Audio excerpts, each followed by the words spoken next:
We are taking a look at what a hiker might want to know about dealing with steeper snow. These are the topics: position of balance, a sitting glissade, self-arrest, taking a look at a picket as an anchor, and a plunge step for descent.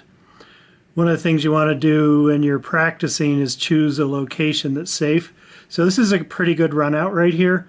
It's at a ski resort, and here we are in a position of balance. Your best balance is with your high leg forward, and then that's the time when you would lift your ice axe or your ski pole out. So top leg forward, move the pole, top leg forward, move the pole, top leg forward. Corners are a problem. You have to kick on the outside, get you out of balance, and then kick back in and take one more step into balance. So let's take another look at this coming from the other angle. Okay, so position of balance, kick wide, kick back into position of balance. So there are two steps while you're out of balance before you move the axe or the ski pole in this case. Okay, a sitting glissade is just what it sounds like. You can push the side of your ski pole or the tip of your ice axe in to use as a brake. This has got a good run out, so it's pretty easy. All right, there's a brake switched over to a self-arrest, so rolling onto your stomach, digging the tip in, the tip of the pole or the spike, the pick on the axe. If you don't have one, dig your elbows in and really kick hard if you slip while you're crossing a snowfield. Okay, there's braking and switching over to a self-arrest if it feels like it's getting out of control. Let's do that again now with an ice axe, braking, and then roll toward the pick head and dig that in. Keep it tucked up under your chin, under your chest, and there's the brake. Roll toward the pick side and dig in. Okay, if you do happen to fall on your face first, you do have to spin around first, digging in an elbow, digging in your ski pole, digging in your ice axe pick again. So here that's again digging in, spinning around, kicking, digging, anything you can to slow yourself down. Okay, this is a more advanced tool. I use it guiding.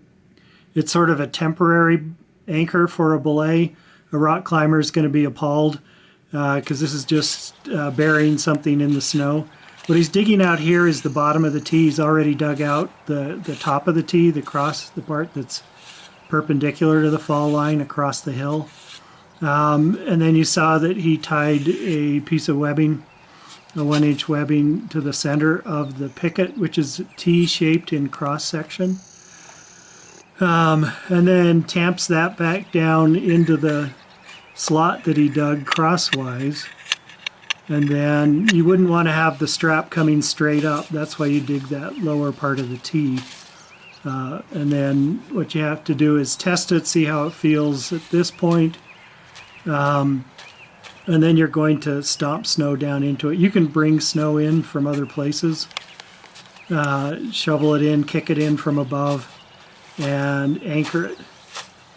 So usually, well, when I've used this in the past, it's been to belay students, and then you either have the person below you put in another one as an anchor, or in the cases I've done it for more timid, more beginner climbers, and then taken it out and plunge stepped, which we're going to look at in a minute myself, rather than lowering them. So yeah, as a guide, you could lower them.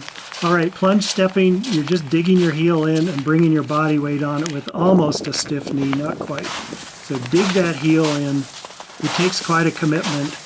But if you're too soft, your shoe, your boot may just skate, and then you're much more likely to slip. So you need to be pretty bold in stomping down that heel with your toe held up high. And I think we get to see him in a moment. Yeah, so again from the side, plunge step that heel hard, toes up high, till you get down to the bottom. And then, yeah, there are a lot of other techniques that are more advanced. We're using crampons and ice axes here. This is on bare glacial ice. But some of the techniques go across and then also beyond this hiking class If you want to climb on ice, you need more techniques.